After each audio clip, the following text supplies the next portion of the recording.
सभापती महोदय, राज्यामध्ये सगळ्यात कमी शिक्षणाचा स्तर असलेला जिल्हा म्हणून नंदुरबार जिल्ह्याची ओळख आहे। म्हणजे दरडोई उत्पन्नामध्ये पण नंदुरबार जिल्हा कमी आहे आणि साक्षरतेच्या प्रमाणात पण नंदुरबार जिल्हा सगळ्यात शेवट आहे।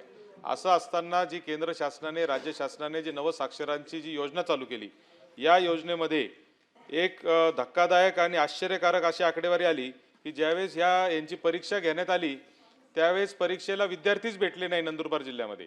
आणि ज्याचं उत्तर मंत्री महोदय आपण आता प्रश्नामध्ये दिलेला आहे की कोटा जो दिला होता त्या वर्षाचा तो पूर्ण झालेला होता आणि म्हणून तुम्हाला विद्यार्थी मिळाले नाही। माझं तुम्हाला फक्त दोन आकडे या निमित्ताने सांगायचे।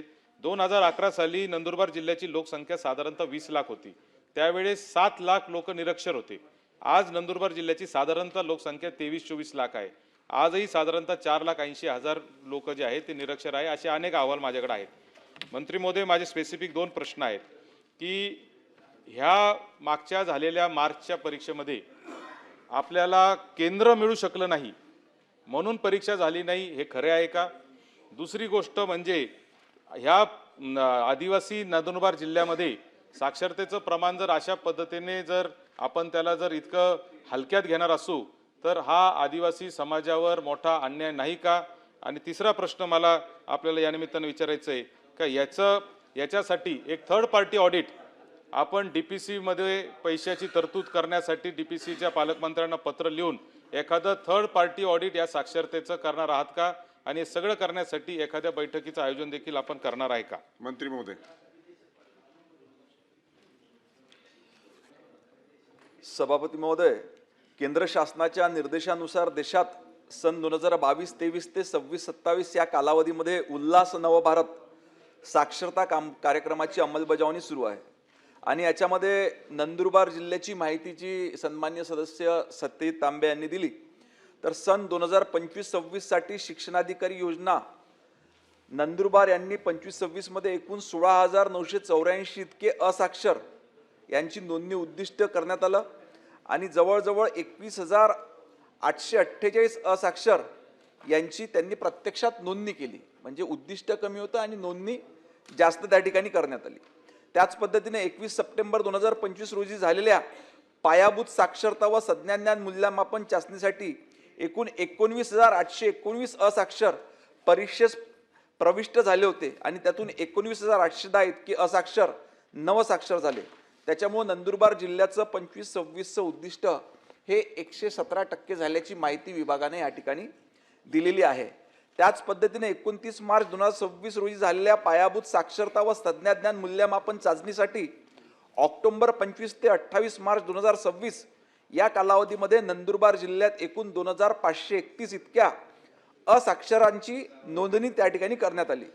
परंतु 3 तालुक्यांची नोंदणीनुसार फक्त 71 असाक्षर हे परीक्षेसाठी त्या ठिकाणी शॉर्टलिस्ट करण्यात आले आणि त्यातली बरेचसे जण ऊस तोडणीसाठी बाहेर गावी गेली असं या ठिकाणी विभागाचं म्हणणं आहे। आणि 2024-25 व सन 2025-26 या वर्षासाठी नंदुरबार जिल्ह्यास दिलेले असाक्षर नोंदणी उद्दिष्ट 100% करण्यात आल्याची माहिती या ठिकाणी विभागाच्या वतीनं देण्यात आली। तरी सभापती महोदय, सन्मान्य सदस्यांनी जी माहिती दिली आहे त्या अनुषंगानं ह्या संपूर्ण विषयाची पुन्हा एकदा अहवाल एका तिसऱ्या अधिकाऱ्यामार्फत बाहेरच्या जिल्ह्याच्या अधिकाऱ्यामार्फत मागविण्यात येईल आणि हा अहवाल प्राप्त झाल्यानंतर सन्मान्य सदस्याच्या शंका ह्या दूर करण्याकरता माननीय मंत्री महोदयांकडे याचं बैठकीचं आयोजन करण्यात येईल। आता मागच्याच आठवड्यात ह्या सभागृहात शालेय शिक्षण विभागाच्या भ्रष्टाचाराबद्दल चर्चा झाली आणि त्याच वेळेस मंत्री महोदयांना मी काही गोष्टी सांगितल्या। मंत्री महोदयांनी मला सांगितलं की लाचलुचपत प्रतिबंधक कायदा सुद्धा विभाग सुद्धा माझ्याकडे सुदैवाने आहे। त्यामुळे मंत्री महोदय, आता तुमच्याकडून अपेक्षा आहे, शिक्षण मंत्री पण तुम्ही आहे आणि गृहमंत्री पण तुम्ही आहे, त्यामुळे निश्चितपणाने हे नाशिकचं प्रकरण जे आहे म्हणजे सस्पेंड झालेला आहे मागच्या लाचलुचपतमध्ये, तो परत नोकरीला कोणी घेतला त्याची चौकशी झाली पाहिजे। हे चुकीचं आहे की त्याला बडतर्फ करणार, ते तर बडतर्फ कराच तुम्ही, परंतु त्याला रिएस्टेट नोकरीमध्ये कोणी केला ह्याची चौकशी तुम्ही करणार का?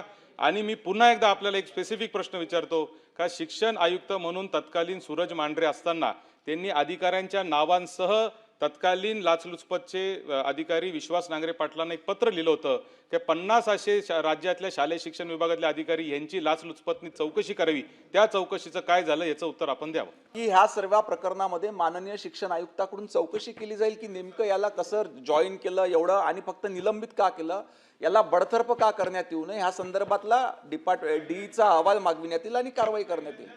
तत्कालीन आयुक्त सन्मान्य मांढरे साहेबांनी लाचलुचपत प्रतिबंधक विभागाकडे एक यादी दिली आहे, तर त्याची देखील माहिती घेण्यात येईल. जी यादी त्यांनी दिली आहे त्या यादीच्या अनुषंगानं काय चौकशी करण्यात येईल त्याची माहिती घेऊन पटलावर ठेवण्यात येईल.